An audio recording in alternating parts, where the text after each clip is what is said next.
What are the key parameters to consider when selecting the TVS diode for a specific application? So in all applications for circuit protection, the two consideration would be what is the working voltage, and then what is the voltage that you want to limit it and protect it at.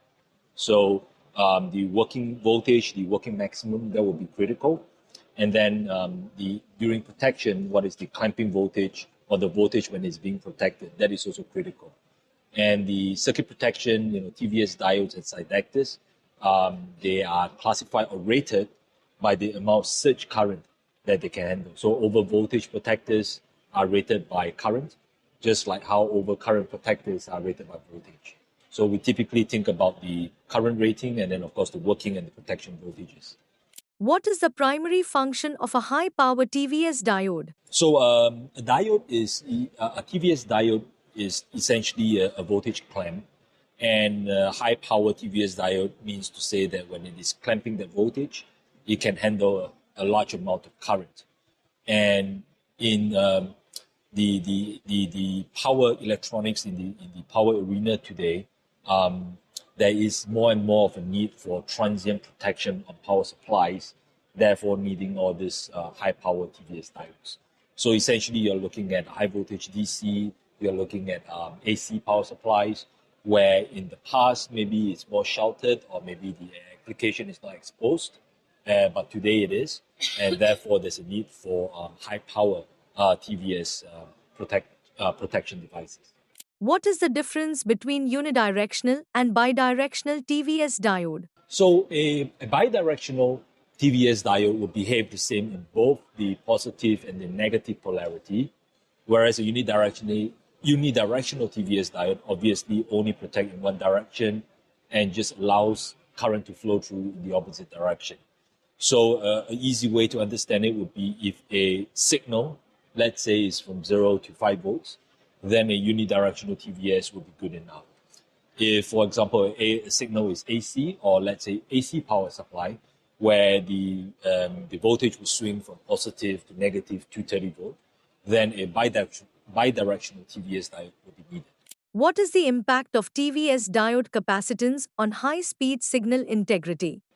The parasitic capacitance and also the leakage current of a TVS diode may impact the signal integrity of high-speed signals by loading them down. So if a TVS diode is used for power protection, it's not so much of an issue, but if it is used on high-speed signals like HDMI or 10 gig Ethernet, then the designer will need to make sure that, to take care of the parasitic capacitance and the leakage currents to make sure that it doesn't impact and attenuate the signals. What is the significance of clamping voltage in TVS diodes? The TVS diode in its working range has a very high impedance or resistance, and then in the protection range, it's supposed to be a low resistance path so that the voltage wouldn't increase too much. So the impact of that would be the clamping voltage. So a TVS diode has a very low resistance during protection, so it will afford a much lower clamping voltage as compared to other technologies, like let's say a metal oxide varistor, where during the protection phase, it has a higher resistance and therefore a higher clamp voltage. And that will impact whether the downstream electronics are adequately protected.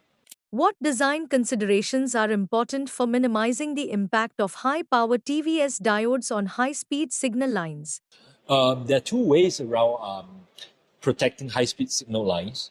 The first one would obviously be to try to lower the capacitance and the leakage current of the TVS in itself. And we do have products like that which are suited for applications where the signals go up to maybe tens of megabits per second, megahertz. But anything that is higher, the better solution to lower the capacitance would actually be to wrap the TVS around a diode bridge, a switching diode bridge, where the switching diodes have low capacitance, And because you're embodying the TVS within a switching diode bridge, you have a series capacitance adding together. And by doing so, you lower the total effective capacitance on the signal line. How do you evaluate the thermal performance of TVS diode in your design? The the consideration has to be given to the sort of over voltage transients that is to be expected, whether the transients are longer in duration. Therefore, we need to spend more time thinking about thermal dissipation and management, or whether it's short impulses, of which do not really accumulate much thermal capacity over time. So for repeated and long impulses, in order to handle the increased thermal capability, what we look at is devices and packages where the thermal capacity is higher, in effect, a larger heat sink, more copper mass within the package itself. And then for short duration impulses, where there is limited thermal dissipation, then typically we will be able to get away with a smaller and more high current density packages. How do you validate a TVS diode performance in a prototype circuit?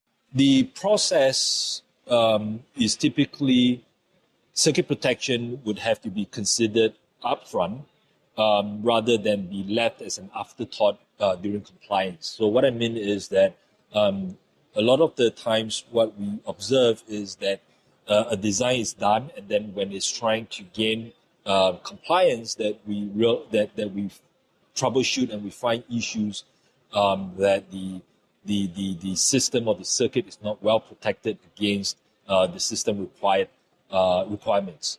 So at the system level, we would think that it would be best to just think about the requirements, the system requirements upfront, to then assess the capability. We spoke about ratings, we talk about the clamping levels, to assess that upfront and to have that model into the design upfront rather than leaving it to the end during compliance testing.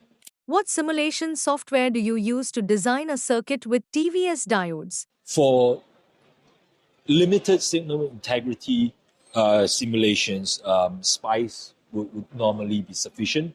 But when it comes to the actual performance, surge performance, especially the dynamic performance of the circuit protection solution, it will have to be dependent on actual testing rather than simulations. What standards do you adhere when designing a TVS diode? All of the little fuses, TVS diodes, and connectors are designed and they are compliant. They are recognized by UL. Most of the time, we will gain UL 4097B recognition. And then, depending on applications, for example, for industrial, we may do additional in-house verification to IEC 61000-4-5. Or, for telecom, we may look at more regional specific standards like GR1089 or ITUT K-series. How do you ensure the compatibility of the diodes with other sensitive components in the circuit? When it comes to signal integrity, it will definitely be an analysis of the parasitic capacitances and the leakages. And then when it comes to the coordination in terms of circuit protection, then that would have to be done as a design in itself. So when I was mentioning earlier on, rather than trying to deal with it right at the end, that at the beginning, based on the system level requirement, we would have to already have a more deliberated design for the circuit protection solution. How do you approach the failure analysis if your TVS diode fails in the field? So most of the failures in the field for circuit protection devices are due to the actual use case, the environment, because unfortunately nature doesn't comply to international standards, and that is what we usually see over stress, ratings that is over the application exceeded the design use case. But there will be, extreme minute cases, or for example, the design where there are staggered phases in circuit protection, where they are not well coordinated, that there could be certain scenarios where it will propagate through. So that will take a bit more of an in-depth analysis.